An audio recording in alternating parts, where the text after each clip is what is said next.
Hoy hablaré de un rostro famoso. Las personas con fama, los famosos. Y no solo hablo de artistas, cantantes, actores.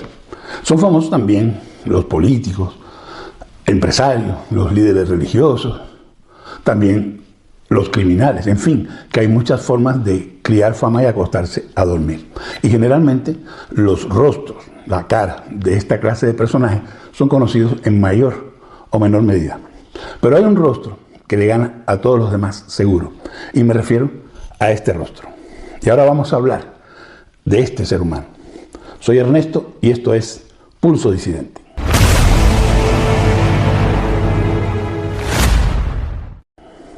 La cara de este hombre aparece en playeras, gorras, pósters, encendedores, mochilas, muros, paredes, perfiles de Instagram y un larguísimo etcétera.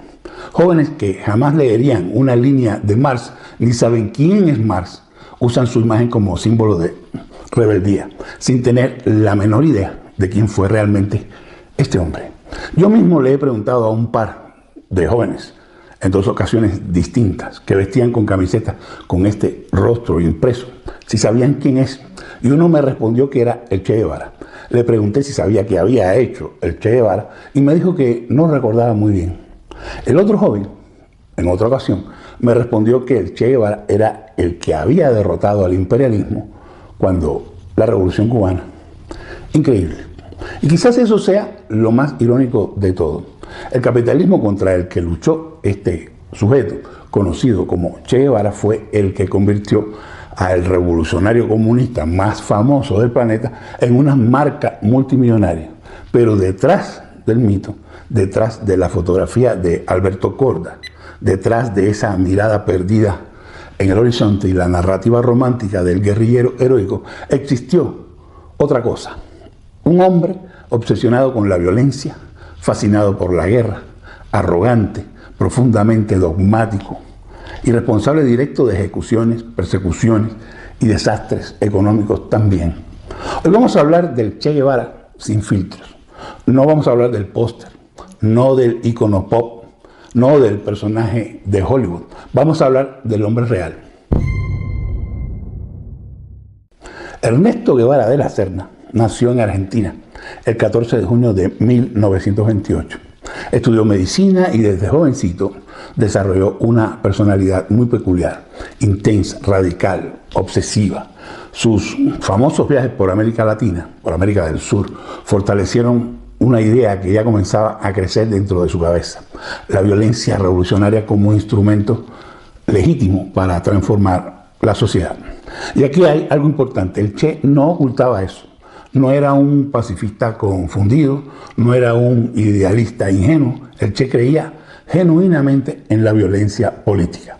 De hecho, varios autores, varios historiadores, aseguran que existe una carta estremecedora enviada a su padre donde prácticamente le confiesa el placer que sentía al matar. En ella escribe una frase que hoy sus admiradores prefieren ignorar, prefieren olvidar. Dice literalmente: descubrí que realmente me gusta matar. La frase fue escrita en la carta después de narrar a su papá la ejecución de un campesino acusado de traición durante la guerrilla en la Sierra Maestra. El campesino se llamaba Eutimio Guerra.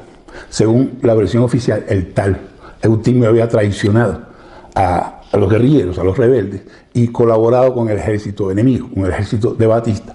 Se celebró un juicio ahí mismo, fue encontrado culpable y condenado a muerte por fusilamiento. Pero sucedió que el pelotón, los soldados del pelotón que debían fusilarlo, estaban dudosos de hacerlo o no. Eutimio había sido hasta ese momento un compañero más. Probablemente le tenían alguna clase de afecto. Así que el Che se levantó y lo ejecutó directamente con su pistola, disparándole en la cabeza. Y luego le cuenta a su padre esta experiencia con una frialdad escalofriante en esa misma carta. Y este punto es importante porque muchas veces se intenta presentar al Che como una especie de humanista sensible, obligado por las circunstancias a tener que usar la violencia, pero no. El Che veía la violencia como una herramienta moralmente válida e indispensable para construir lo que él llamó después el hombre nuevo. Después de su famoso recorrido por América del Sur, conocido por ese librito romántico que se llama Diarios de motocicleta, la vida del Che da algunas vueltas.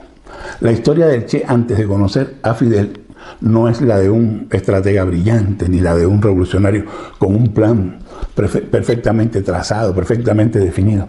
Más bien parece la historia de un joven inquieto, errático y obsesionado con encontrar un motivo, una causa a la cual dedicarse por completo. La leyenda comienza a perfilarse cuando sale de Argentina en 1951, junto con su amigo Alberto Granado. La imagen romántica suele mostrarlo recorriendo América Latina en una motocicleta, pero la realidad es que la moto se rompió, se descompuso bastante pronto, allá en Chile. Era una Norton 500 de 1939, que llamaron la Poderosa 2. Supongo que hubo una Poderosa 1. Después siguieron como pudieron, en camiones, barcos, autobuses, balsas, caballos y otros transportes, incluso a pie. El viaje total pasó por Argentina, Chile, Perú, Colombia, Venezuela y llegaron hasta Miami, antes de volver de nuevo a Buenos Aires.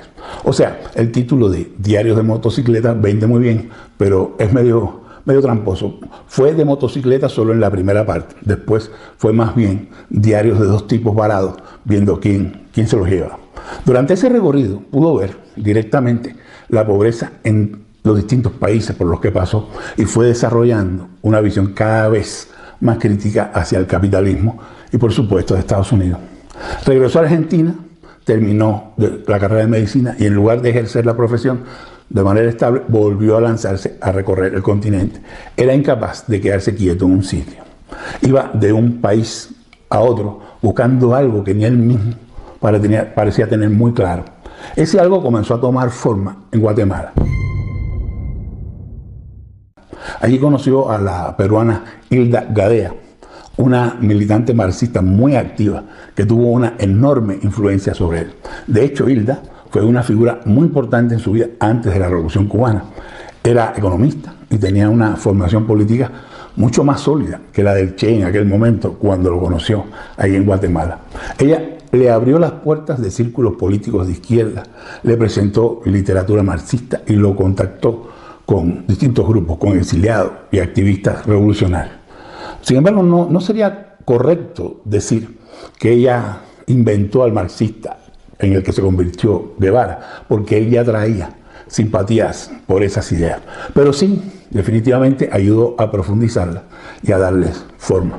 Se casaron incluso y tuvieron una hija llamada Hilda Beatriz Guevara Gadea, que es conocida familiarmente como Hildita. Sin embargo, ese matrimonio se deterioró rápidamente. La relación del Che con Fidel y la preparación de la expedición del Granma fueron desplazando a todo lo demás. Durante la guerrilla en Cuba, Guevara inició una relación con Aleida March. Finalmente se divorció de Hilda Gadea y en 1959 y poquito después se casó con Aleida, con quien tendría 4 hijos. Este episodio, este asunto, encaja bastante bien con una característica que aparece repetidamente en su vida. Las relaciones personales, la profesión médica, incluso la vida familiar, quedaban siempre subordinadas a su obsesión revolucionaria, a su obsesión por la revolución. Parece que una vez que encontraba una causa, todo lo demás pasaba a un segundo, tercer, cuarto plano. Pero ya me adelanté un poco. Vamos a volver a Guatemala. Luego vino el golpe contra Jacobo Arbenz en 1954. Guevara observó cómo el gobierno guatemalteco caía sin apenas resistencia efectiva. Aquello reforzó una conclusión que ya venía formando. Las urnas no bastaban, las reformas no sirven y la violencia revolucionaria era el único camino. Después del golpe es cuando se va a México junto con otros exiliados. Allí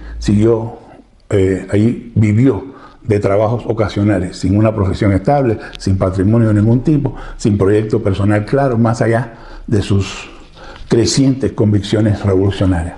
Era un médico argentino asmático que iba acumulando lecturas marxistas, contactos políticos y experiencias de viaje mientras buscaba una revolución a la cual sumarse, a la cual unirse.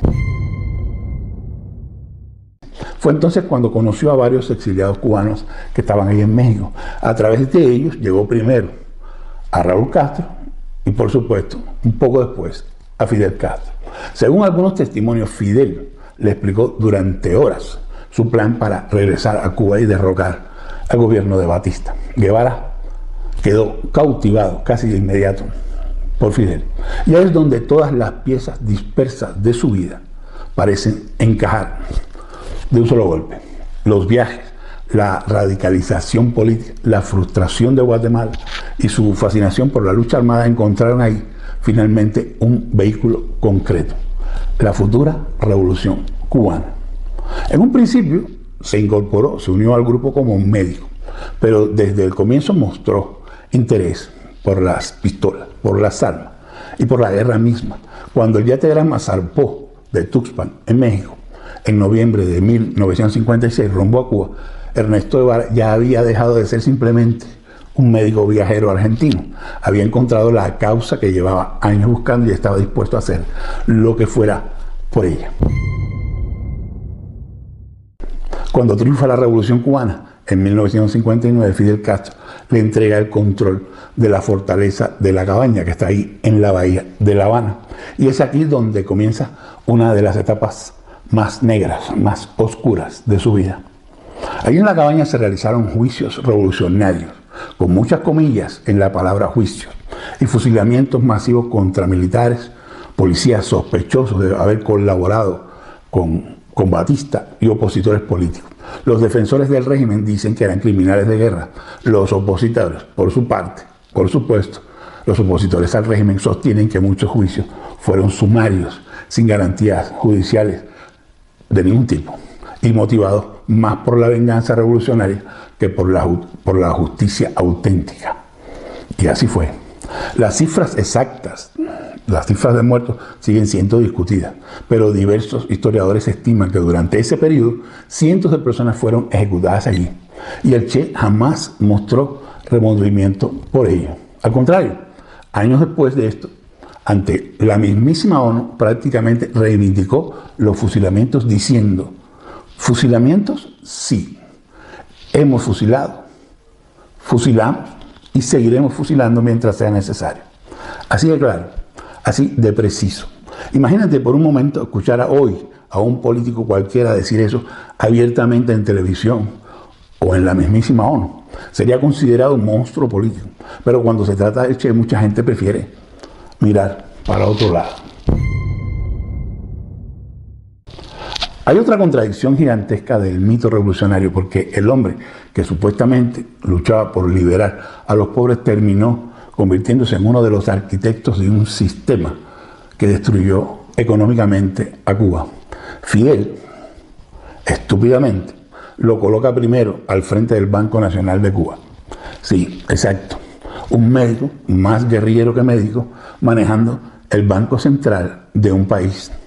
Él firmaba los billetes simplemente como Che, algo que para muchos se volvió un símbolo de desprecio por el capitalismo, por la burocracia, por el dinero, pero que también reflejaba improvisación absoluta y fanatismo ideológico. No tenía formación económica de ningún tipo, no entendía realmente cómo funcionaba un sistema productivo complejo, y aún así recibió poder absoluto sobre áreas fundamentales de la economía cubana. Después fue nombrado, otra estupidez, ministro de Industria, donde impulsó una centralización brutal, estatizaciones masivas y políticas económicas completamente desconectadas de la realidad, así como estaba él. El resultado fue catastrófico. Se cayó la productividad, desorganización industrial total, escasez, ineficiencia absoluta y una dependencia imparable de la Unión Soviética. Como ministro de Industrias del Che, no solo jugó a guerrillero, también jugó a planificador económico. Fundó e inauguró fábricas como la fábrica de lápices y gomas de borrar en Batabanó y la llamada Input de Santa Clara, presentada como industria moderna de utensilios domésticos. El problema es que muchas de esas apuestas terminaron convertidas en monumentos a la improvisación, como todo en el socialismo. mucho discurso, mucha épica, poca eficiencia. Los que somos cubanos, nosotros, los cubanos, seguramente muchos recordaremos las infames cucharas que se doblaban cuando las usaban mínimamente. Otro dato, el Che despreciaba los incentivos económicos. Creía que las personas debían trabajar únicamente por conciencia revolucionaria, por sacrificio moral. En otras palabras, trabajar no porque te beneficie, no por ganar dinero, no por mantener a tu familia, sino porque la revolución lo necesita. La revolución lo exige. Y aquí está uno de los grandes problemas de todos los experimentos comunistas que han existido. La negación total de la naturaleza humana real. Porque las personas no somos engranes ideológicos. No vivimos de discursos. No producimos por poesía revolucionaria. Las economías funcionan con incentivos, propiedad privada, ganancias, competencia y sobre todo responsabilidad individual. Cuando destruyes todo eso, destruyes la productividad y todo se va al carajo. Y eso fue exactamente lo que pasó en Cuba y aún hoy, 67 años después, sigue pasando. Con el tiempo, incluso dentro del propio bloque socialista, comenzaron las tensiones. El Che admiraba profundamente el modelo chino de Mao y criticaba cada vez más a la Unión Soviética, a la que consideraba demasiado pragmática, incluso burguesa. El momento más explosivo en esto ocurre en 1965 con su famoso discurso allá en Argelia. Allí acusa públicamente a la Unión Soviética de comportarse como potencia explotadora hacia los países más pobres. Eso generó un conflicto diplomático porque Cuba dependía ciertamente económicamente de los soviéticos para sobrevivir y Fidel Castro entendía perfectamente que pelearse con los rusos, con Moscú, era peligrosísimo. Así que a Fidel no le gustó nada el chistecito del Che. El Che era demasiado independiente y eso a Fidel ya le preocupaba. Muchos coinciden en que ahí mismo, en ese discurso, comenzó su caída libre y el aislamiento político dentro del régimen cubano. Y de repente, el Che desaparece de la vida pública cubana. Comienzan rumores, silencios, misterios, especulaciones. Finalmente se conoce, se sabe que abandona Cuba para intentar exportar la revolución al resto del mundo. Porque el Che Guevara, no concebía la revolución como algo nacional, local, sino como algo global. Primero viaja al Congo, en África. Y aquí el mito del gran estratega revolucionario empieza a desmoronarse de forma humillante.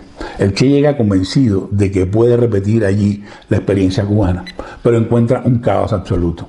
Guerrillas totalmente desorganizadas, corrupción, rivalidades internas, no había disciplina, no lo respetaron nunca. En sus propios diarios describe a muchos de sus aliados africanos como incompetentes. Se desespera constantemente y termina reconociendo, por supuesto, el fracaso total de aquella aventura, de aquella misión. Fue un desastre. Y en esto hay una escena muy surrealista después. Para salir clandestinamente y preparar la siguiente aventura guerrillera, el Che se disfraza, se afeita, se rasura, usa lentes, se cambia el peinado, incluso se rapa, pierde su imagen icónica esa del guerrillero. El hombre cuya cara terminaría estampada en millones de camisetas, gorras, viaja ocultando precisamente ese rostro. Después llega a Bolivia. Y aquí ocurre otro choque brutal entre el mito y la realidad. La narrativa del mito suele presentar al Che como un líder amado por los campesinos latinoamericanos, pero en Bolivia ocurrió exactamente todo lo contrario.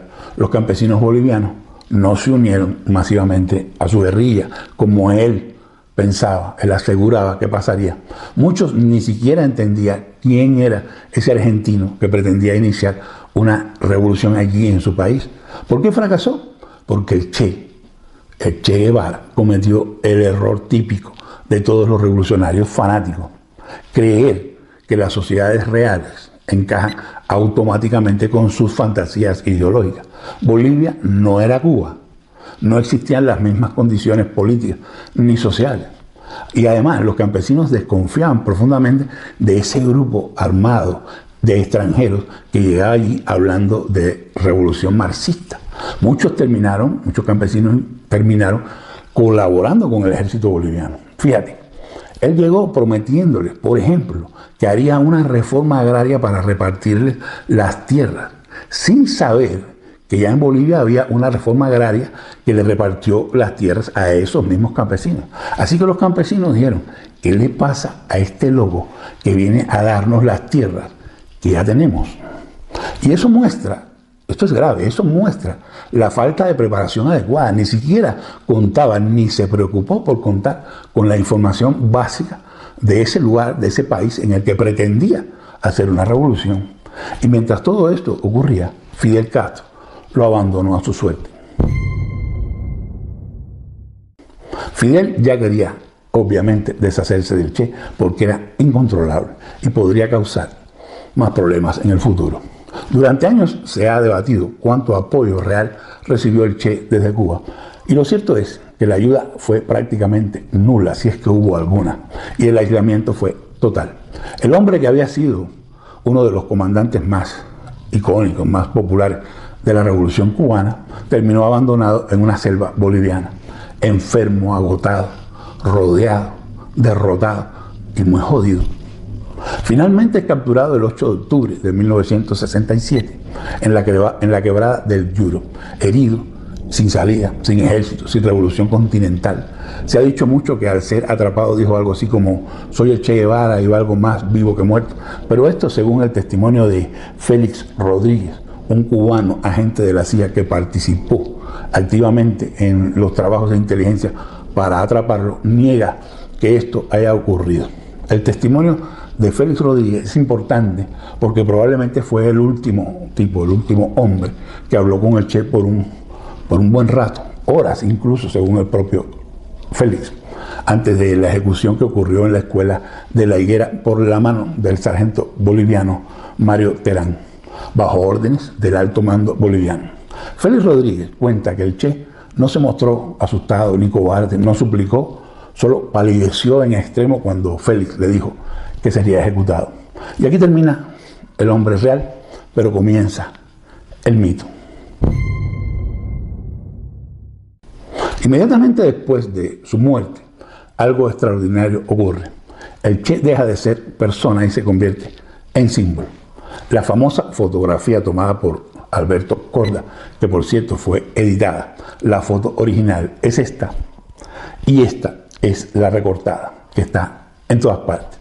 Pues esta foto empieza a expandirse por el mundo, intelectuales de todas partes, estudiantes universitarios, movimientos de izquierda y toda una industria cultural comienzan a construir la imagen del mártir revolucionario.